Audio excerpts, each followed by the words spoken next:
Let us continue our journey into ITIL 4 Foundation with Section 9, this being the last section of this training program. In this section, we will continue with the remaining of the service management practices and one of the technical management practices. The first one here is the service desk practice as part of service management practices. The purpose of the service desk practice is to capture demand for incident resolution and service requests. So there are two things in here, the incident resolution as well as service request. This is the place wherein the users may call up to request certain things or to report incidents they are facing. Therefore, the service desk practice should also be the entry point and single point of contact for the service provider with all of its users. Note that this is the point of contact of the service provider with all of its users.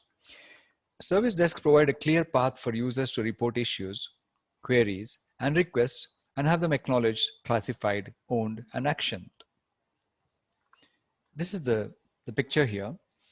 The service desk may receive issues, requests, queries, and they need to acknowledge them, then classify them, own them, and take action on them. However, once they are classified, other practices may be triggered, like incident management practice or service request management practice. So the real function of the service desk practice is to ensure effective communications. Do, however, note the purpose here, which is to capture demand for incident resolution and service request.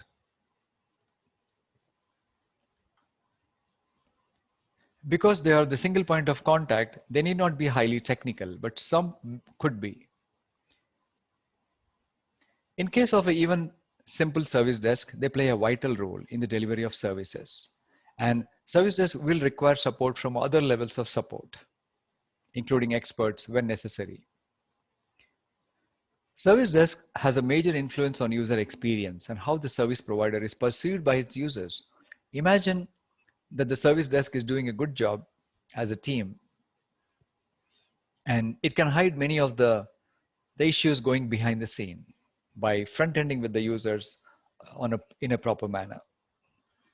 On the other hand, imagine an excellent backend system. However, the service desk is not so efficient. It can reflect poorly on the service provider organization then, because the service desk is the one which communicates with the users. With increased automation, AI, robotic process or automation, RPA, and chatbots, AI meaning artificial intelligence, service desks are moving to provide more self-service logging and resolution directly via online portals and mobile applications. This means that users may help themselves by going through the portal, the provider's self-help portal, and resolving issues on their own or answering queries on their own by looking at the portal FAQs. The impact on service desk is reduced phone contact, less low-level work, and a greater ability to focus on excellent CX or customer experience when personal contact is needed. This can happen, therefore, when there is self-help available. Which means that if self-help is enabled, then the service desk personnel will have less lower-level tasks and therefore can focus more on the human element to be in contact with the users.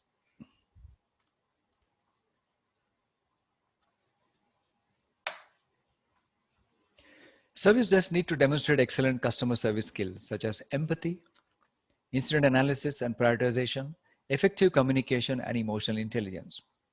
Empathy. Empathy is a kind of a mindset. It is about understanding the user. It is about foreseeing what the user might want, making the connection with the user. Emotional intelligence is about handling one's own emotions first, before able to understand the emotions of others and able to react properly to the emotions of others, including emotions of groups of people. With increased automation and the gradual removal of technical debt, the focus of the service desk is to provide support for people and business rather than simply technical issues.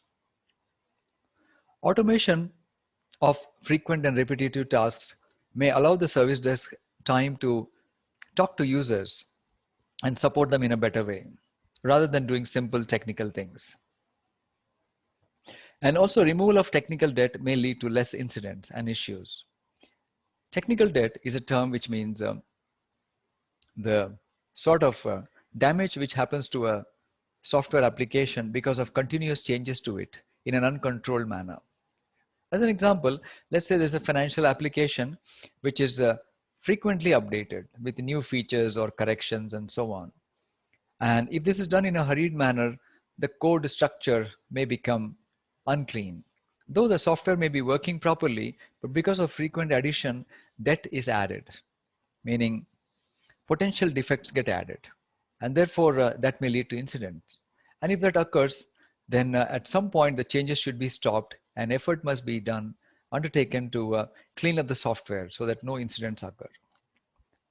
Therefore, the more the technical debt, the more likelihood of unwanted incidents. So now and then, the technical debt should be removed by proper structuring of the code and cleanup of the code.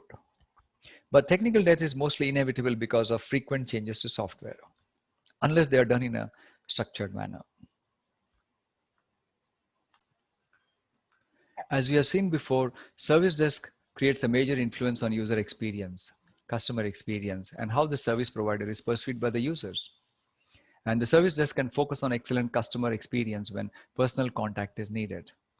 Also, practical understanding of the wider organization.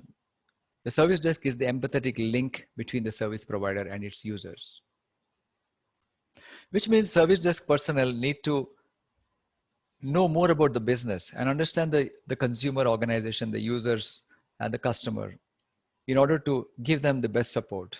Support and development teams need to work in close collaboration with the service desk because the service desk may have to escalate items to the next levels of support and to the experts.